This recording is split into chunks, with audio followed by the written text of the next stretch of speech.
Transborder. Transborder.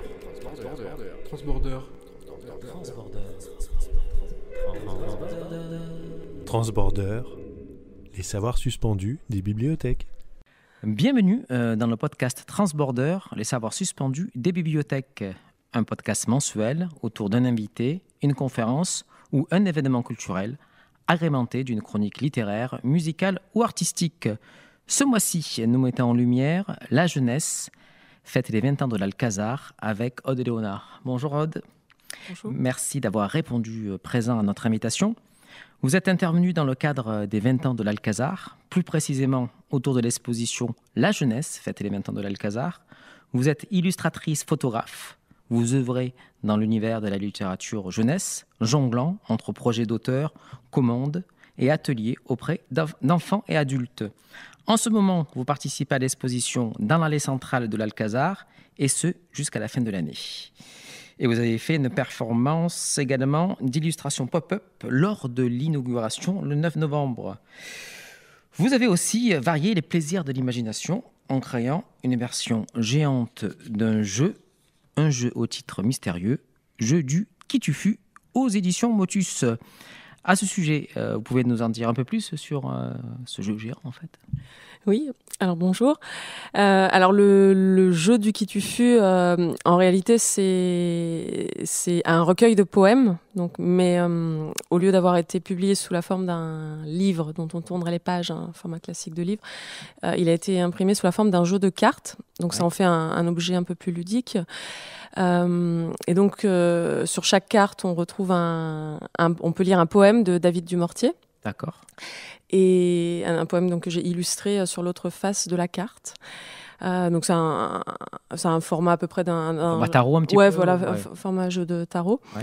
Et comme c'est un objet assez singulier, de petit format, moi j'avais un petit peu peur qu'il reste confidentiel en librairie, donc j'ai vraiment axé sur la médiation. Et donc j'ai fabriqué une version géante pour les médiations avec les enfants, les ateliers, les rencontres.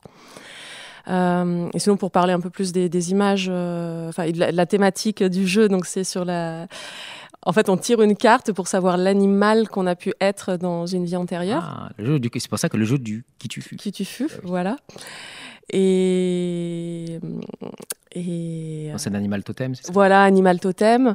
Et donc moi, je travaille avec la photographie, donc pour une photographie, mise en scène. Voilà. Et pour ce projet-là en particulier, j'ai découpé tout ce que j'ai photographié en fait, et j'ai fabriqué des maquettes de papier avec la technique du pop-up. Et c'est ça qu'on peut voir en ce moment à l'Alcazar dans le hall.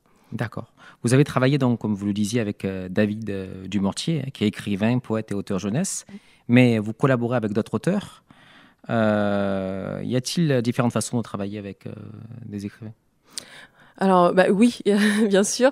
En revanche, pour moi, c'est plutôt une collaboration avec les éditeurs, parce que, donc en fait, c'est un travail de commande, souvent. On me propose un texte, l'éditeur acquiert les droits d'un texte et me propose de l'illustrer. Et après, je suis surtout en lien avec l'éditeur et pas nécessairement avec l'auteur. Donc c'est un fonctionnement peut-être qui est un peu moins en vogue là maintenant, mais ça repose sur la confiance. Moi, j'aime bien travailler comme ça. Vous avez une thématique et... Voilà, en fait, c'est le texte, de toute façon. Et généralement, si l'éditeur fait un bon travail, le mariage texte-illustration... se marie bien, quoi. Ouais. Et bon. Donc du coup, vous avez une liberté de création selon ce que vous ressentez du texte, ou il y a l'éditeur qui vous guide un petit peu? Non, généralement, en tout cas avec Motus, j'ai vraiment carte blanche. Voilà. Alors, bien sûr, il peut arriver que... en tout cas, c'est l'interlocuteur s'il faut un petit peu, des fois, recadrer. Et du coup, vous travaillez surtout avec de la photo. Alors, et que vous découpez des silhouettes, vous les replacez dans d'autres décors. Oui, voilà. Vous travaillez la couleur aussi, j'ai vu. La couleur. Alors, en fait, pendant longtemps, je fais toutes mes photographies. Par contre, voilà, je ne prends pas dans les banques d'images. Et donc, c'est de la mise en scène. J'ai un rendu, du moins dans mes premiers ouvrages, un rendu réaliste, en fait, même si c'est du photomontage. Voilà. Bon, on sent qu'il y a quelque chose d'étrange dans l'image, mais ce n'est pas du collage. Et donc, je fais toutes les photographies. Et donc, je faisais aussi beaucoup de montage numérique. Mais là, maintenant, voilà, je suis revenue à quelque chose de plus manuel. Et donc, je découpe les photos. Après, il faut le voir. Il faut le voir. Oui, c'est pour ça. Là, comme c'est plus facile. On n'a pas forcément l'illustration, mais du coup, vous ne travaillez pas sur les négatifs des photos. Non. Vous imprimez, vous tirez les photographies, et après, vous les remettez en scène selon les thématiques des livres. Oui. C'est vrai que vous venez également de la photographie. Hein. Du coup, cela vous apporte-t-il un regard particulier sur les créations que vous faites ? Alors, en tout cas, ce que je constate, c'est que la photographie, elle a quand même du mal à se faire une place en littérature jeunesse. Il y avait davantage de photographie dans les années 60, 70, peut-être encore 80. Et aujourd'hui, on a encore de la photo, que moi j'ai tendance à dire documentaire, de la photo brute. Et la photo de création, c'est un petit peu compliqué quand même. Je sens de la frilosité. Alors après, bien sûr, on ne peut pas plaire à tout le monde. Voilà, il y a des enjeux commerciaux. Oui, il y a des enjeux commerciaux. Puis l'édition jeunesse, il y a beaucoup d'illustrations dessinées. Du coup, sur la photographie, c'est une particularité aussi qui pourrait être plus valorisée. Enfin, je sais pas. En tout cas, il me semble qu'elle pourrait avoir sa place quand même parmi le flot des livres qui paraissent tout le temps. Donc du coup, vous êtes illustratrice, photographe, comme vous le disiez. Quel chemin de vie vous a mené à la littérature jeunesse ? Quel est votre parcours, en fait ? Alors au départ, je viens des arts appliqués, donc plutôt l'art fonctionnel, le design d'objets, stylisme, architecture. Et moi, j'étais plutôt destinée à faire de la communication visuelle, du graphisme, ce que je fais encore ponctuellement pour des projets choisis. Mais j'étais attachée je me suis rendu compte que j'étais attachée au travail manuel, en fait, et à la matérialité aussi des choses, et à l'objet, livre. Et donc je dessinais. Par ailleurs, je faisais de la photographie, à l'époque argentique, en labo photo. Et après, c'est une histoire de rencontre. J'ai rencontré François David, qui est le fondateur des éditions Motus. Et j'ai tout de suite eu un sentiment d'appartenance avec les livres qui sont publiés, C'était un coup de cœur. Ouais, voilà, il publie de la poésie. Il y a la très belle collection Pommes, Pirates, Papillons en poésie jeunesse, aussi des albums. Le texte est très soigné.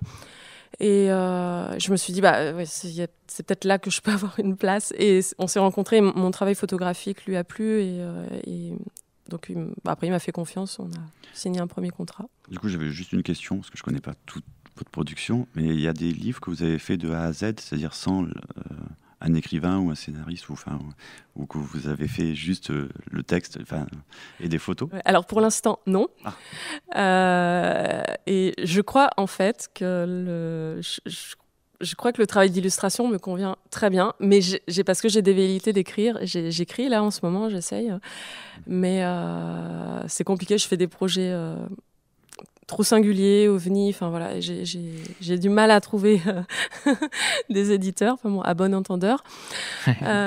Mais en revanche, j'ai fait des séries qui sont pas devenues des livres, mais que j'ai exposées, voilà. Donc, là où c'est un travail d'auteur qui vient uniquement de moi, mais donc des expositions dans des galeries. Ouais.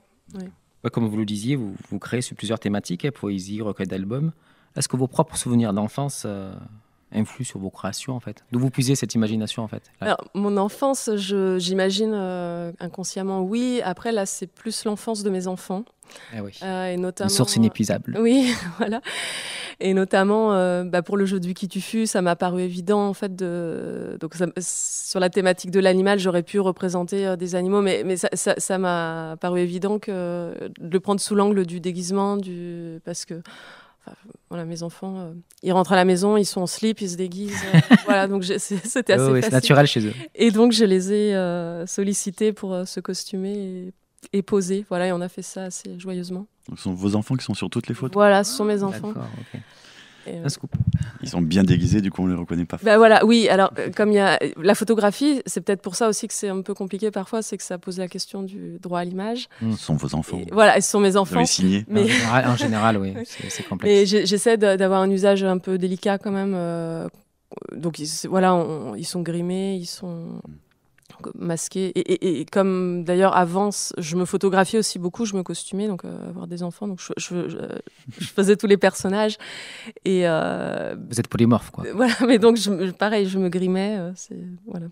Oui, on parlait d'inspiration tout à l'heure. Vous avez des influences artistiques particulières?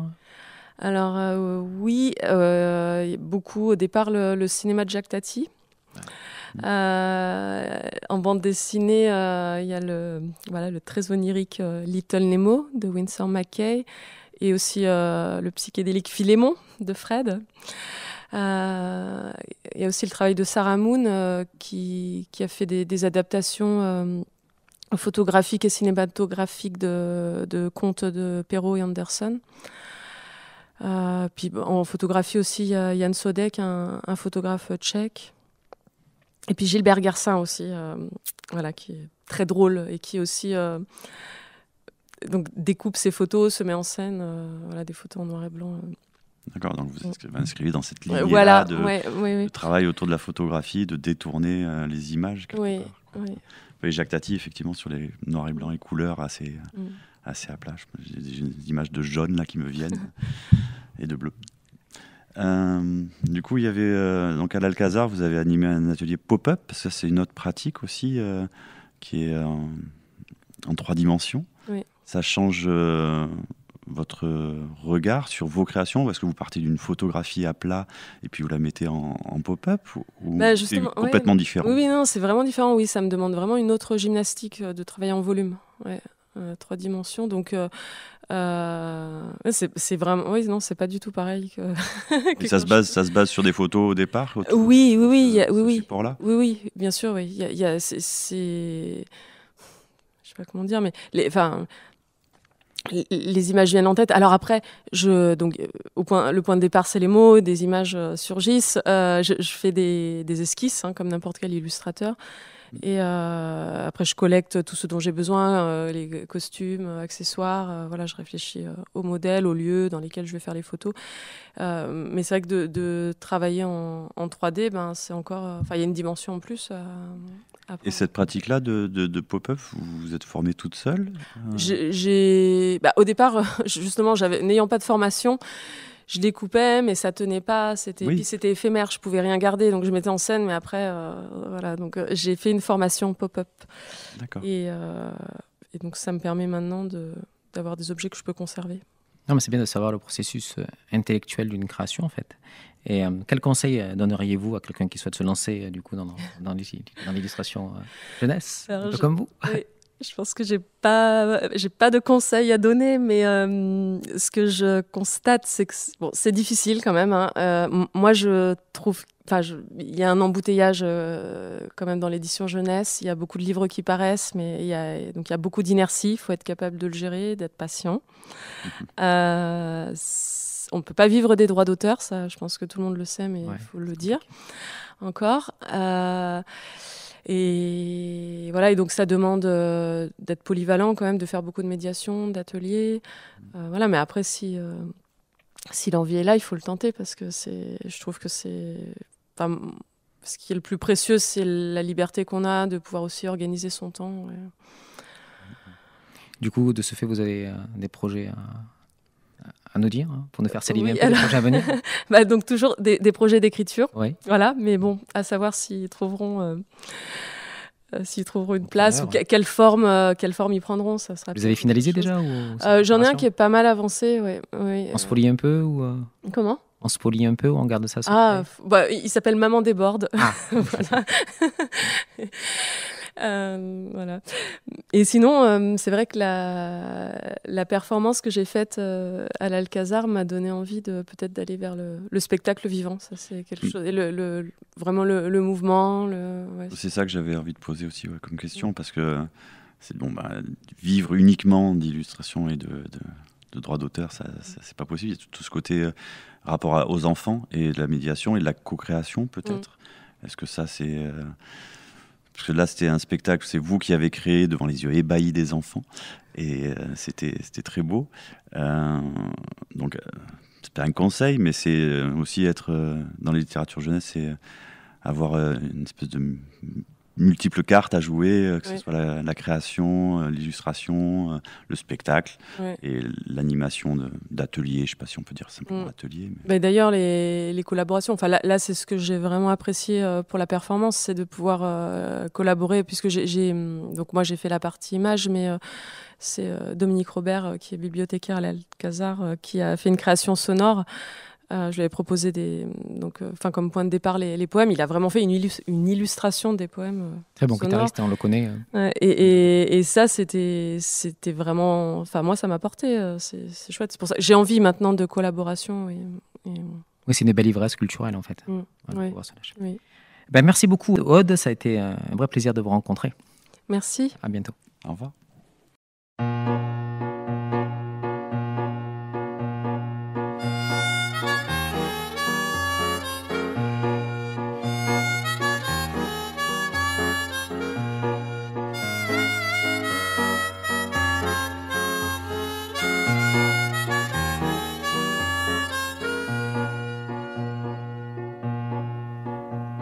Les enfants forment une ronde, les monos sont jolis.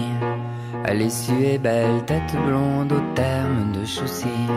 Allez soigner à l'arsenic vos souffles affaiblis. Les récits doux dans la bruyère, où mon sans souci. Dieu les enfants aiment la sieste d'eau tout étourdi. Les filles de Cannes des Rousselles pendant ce répit. Venez pour 1 heure à peine voir les gars du pays. Venez chanter dans la bruyère, au monde sans souci.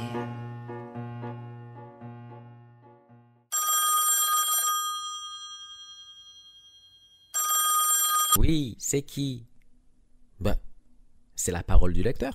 Je m'appelle Sophie, j'ai 47 ans, j'habite à Marseille depuis 3-4 ans. Alors, de manière globale, ça fait au moins 20 ans que je fréquente différentes bibliothèques. C'est une belle bibliothèque qui est quand même bien fournie, que je viens pour mes enfants qui sont assez friands de manga. Là, je vais chercher beaucoup de documents pour un exposé pour mon fils qui est en 6e sur l'architecture, la ville de demain, etc. Et après, moi, personnellement, vu que je fais pas mal de choses artistiques, ça peut être des partitions, de la musique, au 2e étage, des choses d'art sur apprendre à dessiner, à faire de l'aquarelle. Et après, de temps en temps, des romans ou des livres chouettes. Voilà. Un rayon que j'ai découvert ici grâce à mes enfants, mais finalement en allant dans le rayon adulte, j'ai découvert sa richesse, c'est le rayon manga adulte. Et je crois que j'ai emprunté à la bibliothèque Alcazar tout Jiro Taniguchi, que je trouve absolument incroyable, quoi. Donc voilà, il y a quand même beaucoup de choses à découvrir dans la bibliothèque et des rayons qui sont bien forts. Je vous remercie.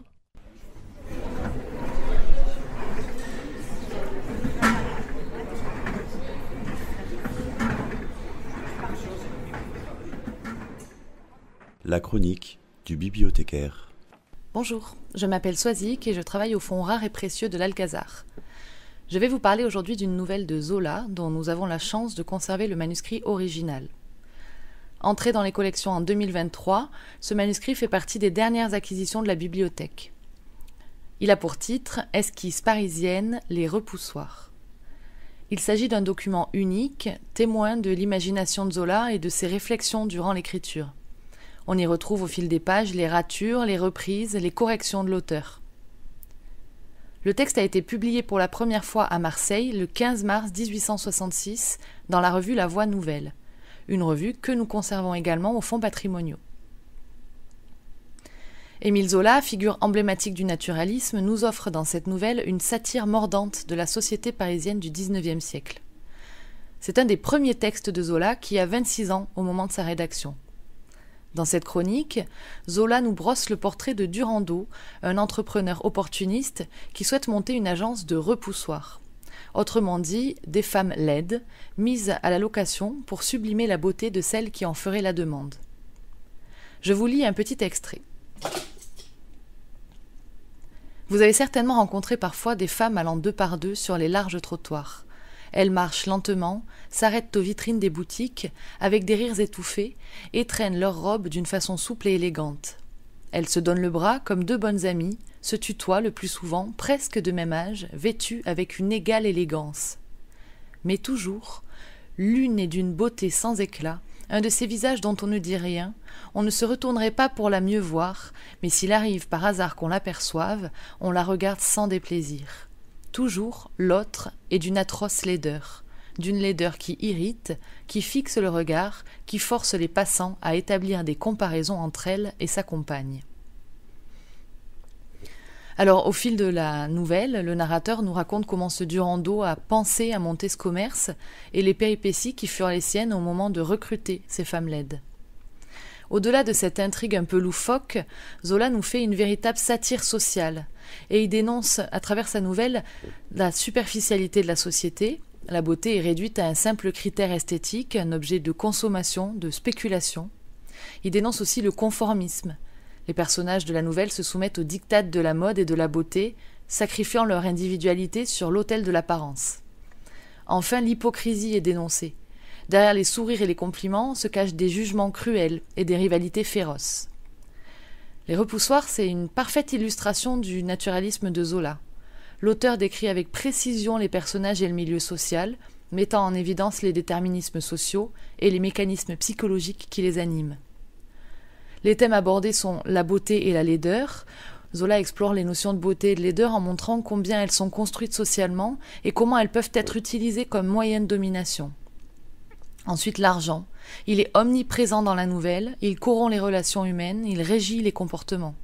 Enfin, le paraître. Les personnages sont obsédés par leur apparence, ils cherchent à séduire et à impressionner les autres. Les Repoussoirs, c'est une nouvelle décapante qui nous invite à réfléchir sur notre rapport à la beauté, à la société et à nous-mêmes. En dépeignant un monde où l'apparence prime sur tout le reste, Zola nous met en garde contre les dangers du conformisme et de la superficialité. C'est une nouvelle qui depuis a été republiée, évidemment, et qui se retrouve dans plusieurs recueils de Zola, et vous pouvez aussi la retrouver sur Internet. Le manuscrit original de cette histoire, que nous conservons précieusement, sera quant à lui très bientôt présenté sur l'onglet Patrimoine du site Internet des bibliothèques. Transborder. Transborder. Transborder.